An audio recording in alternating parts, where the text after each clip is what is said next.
recycling of glass. This morning I also want to focus on the scrap tire enforcement.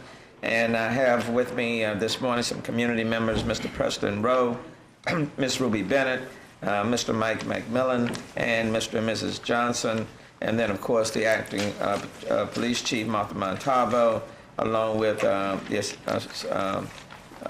director of DONS, Takasha Francis, and the assistant director, Landon Taylor, and Tracy Stevens is also here. Effective July 1, the grace period for compliance with the City of Houston scrap tire ordinance will expire, and enforcement will begin in earnest. The ordinance approved by City Council in October 2015 requires scrap tire operations to register with the city and establishes regulations and procedures for the safe transportation, storage, record keeping, and proper disposal of scrap tires. The illegal dumping and improper storage of scrap tires is a public health nuisance.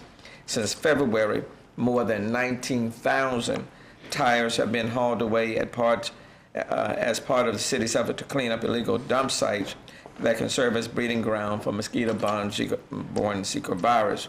This is a huge problem in our city, in our neighborhoods, and we have to attack it from every angle.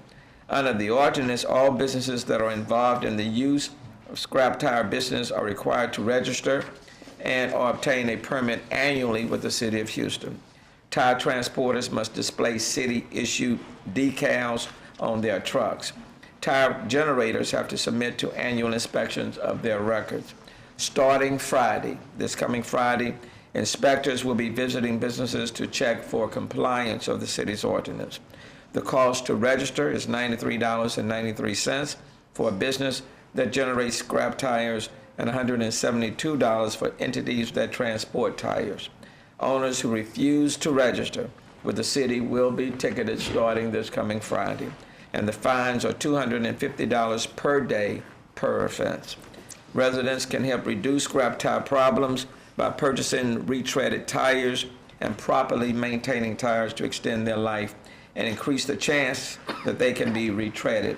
Keep tires inflated at the recommended inflation levels, and under inflation that can waste up to 5% of a car's fuel. Repair punctures, maintain alignment, and rotate tires every 6,000 to 8,000 miles. If you have a tire swing or tire bumpers on a boat dock, puncture holes in the tires so that they won't hold water. This will help deter mosquito breeding grounds and prevent water accumulation. But the important thing is, starting this coming Friday, we will start vigorously enforcing it, this scrap tire ordinance. And now let me call on Chief Montalvo. Yes, sir. Well, we're going to be attacking it as far as an enforcement perspective from several different ways. Obviously, the patrol officer on the street will have some training on what the permits look like and what they need to look for as these trucks are out on the streets. We're also going to be looking at it from a differential response team, DRT, and the environmental unit out of major offenders in terms of illegal dumping, as well as complaints that come in from the community. And so there's going to be several different things that we're going to be doing, and as the mayor says, we're going to be enforcing it very vigorously, and we expect compliance. Thank you. And there are several of our districts that are infected by scrap tires or the dumping of tires more so than others, and we want to crack down on all of this. And of course, this is the part of the Zika virus cleanup as well, so we want to hit it from all different angles. Any questions with respect to this program? Yes, ma'am. How can people in the community let people know that there's a lot of scrap tires in their area? Is there a number to call, or how can it be? They can still report it to 311. Takasha Francis is the director of a Department of Neighborhoods, but 311 will get you into the system, and then we'll take it from there.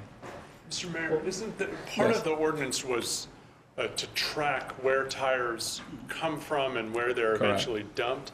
Do you have all the staff you need to do that, and has that tracking part of it begun yet? Sorry, that's very detailed question. Let me bring up Harry Hayes, who's the Chief Okay. Operating Officer. Yeah, we have, there are a couple of, what we're basically doing is we're enforcing the state law. And so what the ordinance did is it went back and it closed a few holes in state law, specifically with transporters.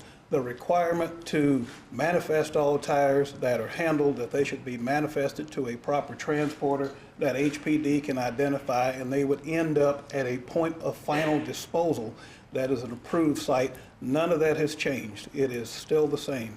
The administration of the ordinance, the fees that are being paid, they're going to cover the cost of 3 field inspectors that will work in the solid waste department, which will supplement the folks that work in the auto detailers division for HPD. And so we're trying to do multiple approaches to include involving government relations to try and get money from the state to help add more so that we can attack this serious problem. And have those 3 people started yet? Those Yes, 3 yes, field they inspectors? have. They have, yes.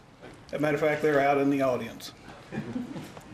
Yes, sir. Will everybody be subjected to scrutiny, you know, from the person in the pickup truck maybe carrying 3 or 4 tires? They're gonna be subject to this. Yes.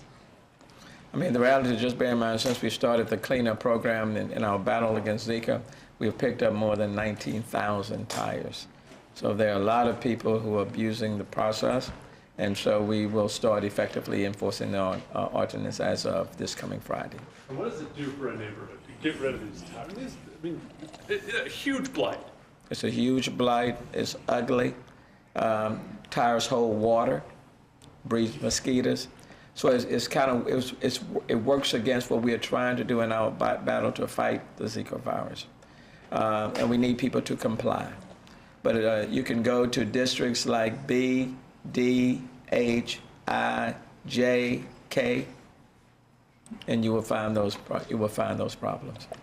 Okay, that's where the prevalence of these tires are being dumped and located, and so we are cracking down on scrap tire problems. Mayor, what are the latest numbers of people infected with Zika in the Houston area? Bill, you know that number? I believe Is it 13? we have the 13 that are originally with our incident command structure that Dr. Peirce is organizing, and then we have had, those have all been travel related, so we haven't had any mosquito infection vectors assigned yet. And then we have had 1 travel related case of a pregnant woman who has had Zika. So that's inclusive within the 13 that are within all of Harris County. I think 6 or 7 are within City of Houston, the remainder within unincorporated Harris County. And we'll take any questions you may have now on any subject matter.